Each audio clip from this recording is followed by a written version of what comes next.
제가 이혼할 때 법원은 전 남편에게 위자료 3천만 원과 매달 60만 원의 양육비를 지급하라는 판결을 내렸습니다. 하지만 전 남편은 온갖 수단을 동원해 이를 회피했습니다. 고가의 외제차를 몰고 다닐 만큼 경제적으로 풍족한 사람이 재산을 다른 가족의 명의로 돌리는 꼼수까지 써가면서 주지 않았습니다. 그런데 저는 아무런 대응도 할 수 없었습니다. 저는 가정폭력의 피해자였고 또 어떤 이유에서든 가해자와의 대면은 피하고 싶었기 때문입니다. 헌법 줄게 세법다오 시작하겠습니다. 신중권 변호사, 박남주 작가 오셨습니다. 어서 오세요. 안녕하세요. 네, 앞서 본 사례 얘기부터 좀 해보겠습니다. 이혼 당시에 매달 60만 원의 양육비를 지급하라는 판결을 받았음에도 불구하고 양육비를 주지 않았다고 했는데요. 박남주 작가, 네. 이 양육비 지급 강제하는 법도 있고 그렇지 않습니까? 네, 맞습니다. 이 이행 명령 그리고 네. 강제 집행 다 가능합니다. 예. 그런데 문제는 이거를 하지 않았을 때 받게 되는 제재가 너무 약하다라는 것이죠. 이 가장 큰 제재는 예. 경찰서 유치장 등에 들어가게 되는 감치가 가장 감치. 큰 제재입니다. 예. 그리고 이 양육비 소송 기간이 평균적으로 2년이 넘는다고 하는데 예. 이 기간 동안에 자신의 재산을 타인의 명의로 돌려버리면은 이 받을 수가 없는 상황이 연출되는 것이죠. 예. 신중권 변호사는 뭐 양육비 관련 사례도 많이 보시고 판사 시절에 예, 그리고 그렇습니다. 변호사로서 소송도 하셨을 것 같은데 예, 그렇습니다. 어떤 좀 사례들이 있을까요? 예, 제가 본 두 가지 사례를 좀 말씀드리고 싶은데요. 네. 우선 2016년 크리스마스 두 딸은 이혼한 엄마를 만나기 위해서 엄마를 기다렸는데 끝내 나타나지 않았습니다. 아이고. 근데 뭐 하고 있었냐 그 시간에 네. 클럽에서 아이고. 직장 동료들과 놀고 있었거든요. 아, 그다음에 파티 후에도 연락은 없었는데 예. 그러다가 결국 지난해 둘째가 죽고 나서야 연락이 왔어요. 어허. 그래서 이제부터 정신 좀 차렸나 보다. 네. 애도의 목적이었나 했는데 그게 아니었습니다. 그거 뭐죠? 아빠한테 어떻게 뭐라고 했냐면 예. 이제 죽은 아이 50만 원 양육비 안 줘도 되지? 아이고. 이렇게 연락이 온 거예요. 엄마가요? 예, 결국 100만 원 중에서 이제 50만 원은 제하고 50만 원만 주겠다고 연락이 온 거죠. 아이고. 근데 뭐 나쁜 아빠의 사례도 있습니다. 네. 이제 양육비가 이제 수천만 원이 넘었는데 밀린 양육비가 그런 네. 취미로 골프도 하고 외차도 몰았습니다. 예. 그다음에 외형적으로는 불우이웃도 돕고 그래서 구청장한테 상도 받는 모범 시민이었어요. 어허. 그런데 이혼 후 7년 동안 지급한 양육비는 단 60만 원뿐이었습니다. 7년 동안 60만 원이요? 예. 그래서 양육비 달라는 문자를 보냈더니 네. 뭐라고 왔냐면 아이와 함께 무릎을 꿇으면 생각해 보겠다. 아이고. 이렇게 문자를 보냈다고 합니다. 아, 참 엄마 아빠들이 만나 싶습니다. 앞에 그 박남주 작가 소개한 사연에서 재산을 가족 명의로 돌리는 꼼수를 썼다. 재판 중에요. 예. 이런 이야기가 있는데 그렇다면 이렇게 안 하고 재산이 있다면 그러면 양육비를 받을 수 있는 거 아닌가요? 예, 여러 가지 규정들이 있습니다. 물론 실효성이 좀 의문이긴 하긴 하지만 첫 네. 번째가 그 가정법원이 양육비 채무자 정당한 이유 없이 2회 이상 양육비를 지급하지 아니한 경우에는 네. 그 회사에서 양육비 채무자의 금액을 정기적으로 그 양육비를 공제한 다음에 직접 양육비 채권자한테 지급하도록 명할 수가 있습니다. 원천 징수네요. 예, 그렇습니다. 그다음에 또 한 가지 방법은 이 양육비 채무자가 정당한 이유 없이 이제 정기금을 지급해야 될 양육비를 지급하지 않는 경우에 네. 일정 금액을 담보를 제공하게 할 수 있어요. 그다음에 만약에 담보를 제공하라고 명령을 했는데도 불구하고 지급하지 않는다. 네. 그러면 양육비의 전부 또는 일부를 일시금으로 지급하도록 명할 수가 있습니다. 근데 이렇게 대한 제재 수단도 마련되어 있는데 네. 그게 첫 번째가 이제 담보 제공 명령 아까 말씀드렸지 않습니까? 거기에서 이행하지 않은 경우에는 1,000만 원 이하의 과태료를 부과할 수 있고요. 과태료요? 그다음에 예. 이행 명령이나 일시금 지급 명령을 위반한 경우에는 아까 말씀드린 것처럼 30일 이내에서 감치를 할 수 있습니다. 예. 그리고 신중훈 변호사 앞서 판결에서 예. 월 60만 원의 양육비를 지급하라 이렇게 판결을 내렸잖아요. 예. 그 60만 원이라는 비용이 도대체 어떤 기준으로 어떻게 산정되는 겁니까? 예, 우선 좀 표를 좀 봤으면 하는데 예.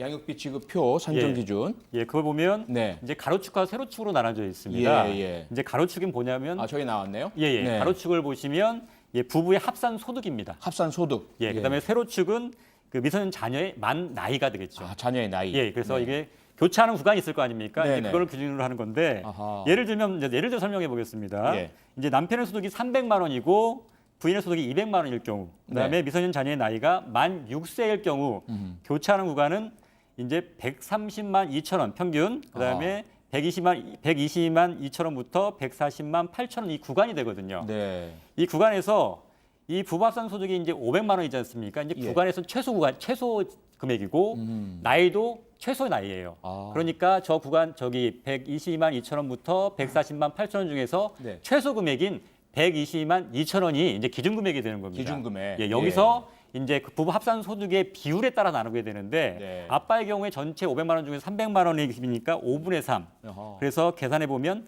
73만 2천 원이 되고요. 예. 부인의 경우에는 200만 원이 소득이기 때문에 5분의 2 네. 해서 계산하면 48만 8천 원이 됩니다. 아하. 근데 이거의 기준은 뭐냐면 2인인 자녀가 2명일 때 자녀 1인당 그 양육비의 기준이거든요. 네. 그래서 만약에 자녀가 1명인 경우에는 20%를 가산하게 돼 있고요. 아하. 만약에 3인 이상인 경우에는 네. 20%를 감산하게 돼 있습니다. 아하. 예.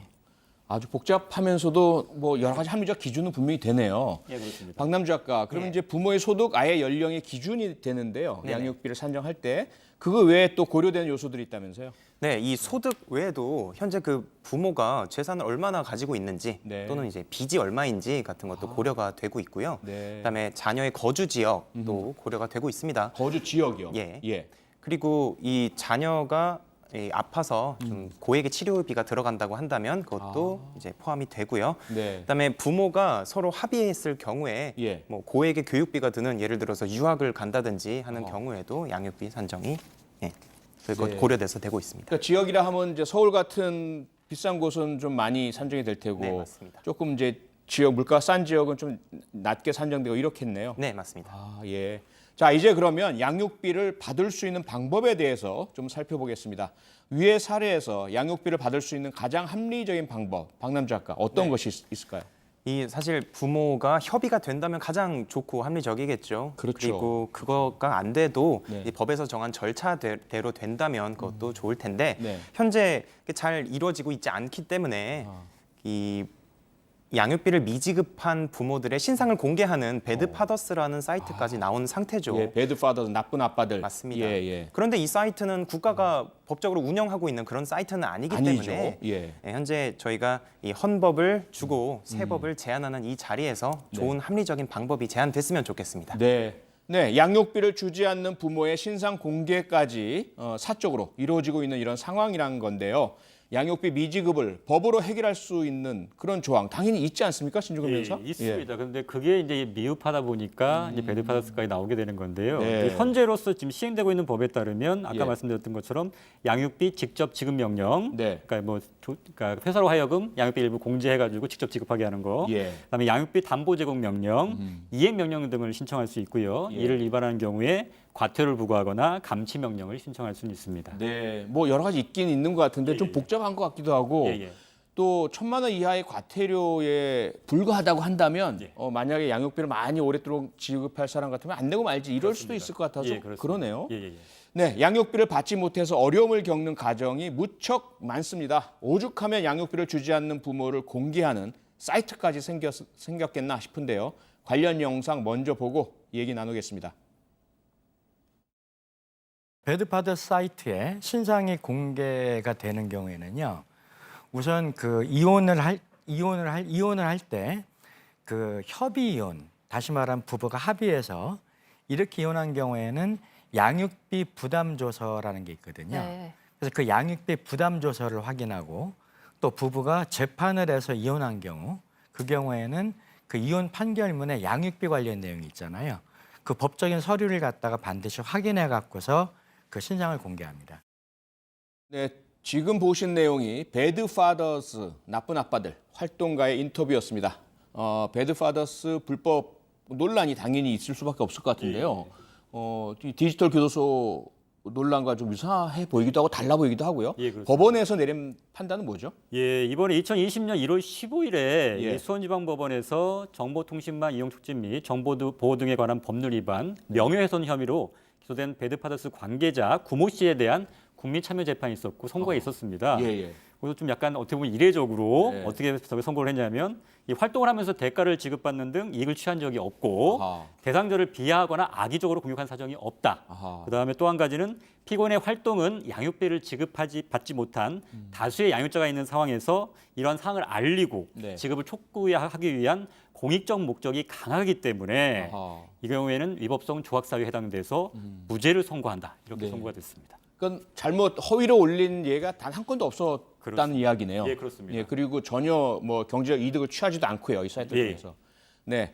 배드파더스의 신상이 공개된 사람 중에서 실제로 양육비를 지급한 이런 긍정적인 사례도 꽤 많다면서요, 박남주 작가? 네, 그 10월 6일 기준으로 네. 173명의 이름이 올라와 있는 이 사이트에서는요. 네. 이 양육비 미지급 문제가 해결이 되면은 네. 이 리스트에서 이름이 즉시 삭제가 되고 있습니다. 예. 그래서 이름을 지우기 위해서라도 아하. 이 양육비 미지급 문제를 해결하는 사람들이 있다고 합니다. 효과적이긴 하네요, 상당히. 그런데 또 이런 문제도 있습니다. 어떤 거죠? 이 전 쇼트트랙 국가대표 선수인 김동성 씨 같은 예, 경우에는 김동성 선수. 네, 예전에 배드파더스에 이름이 올라가서 어허. 이 양육비 일부를 지급하고 네. 그다음에 이 앞으로도 이 의무와 책임을 다하겠다라고 예. 해서 이름이 내려갔는데 네. 이 약속을 깨고 양육비를 또 지급하지 않아가지고 지금 이름만 6개월 지우고 그 다음엔 또 지급하지 않았다는 얘기예요? 네, 그래서 6개월 만에 다시 이름이 올라간 또 올라갔어요, 네, 그래서? 그렇습니다. 저 명예가 있는 선수인데 왜 그랬을까? 안타깝네요. 이번 주에도 양육비와 관련한 유튜브 댓글 박남 작가가 좀 준비했죠? 네, 맞습니다. 네. 이번에는 이 양육비에 대한 의견뿐만 아니라 좀 궁금증까지도 한번 모아봤습니다. 네. 함께 보시겠습니다. 네. 양육비 지급에 대한 당신의 생각은? 이혼은 지극히 부모 사이의 일인데 아이가 피해를 받는 일이 생기면 절대 안 됩니다. 양육비를 논하기 이전에 올바른 양육권의 판결과 실질적인 양육비의 분담 의무 등이 먼저 확립되는 게 우선이라고 봅니다. 책정된 양육비가 60만 원입니다. 자녀가 1살이라면 19세가 될 때까지 계속 60만 원인가요? 물가가 계속 오를 텐데. 예. 신중권 변호사, 저 그 댓글 중에 마지막에 질문이 있었잖아요.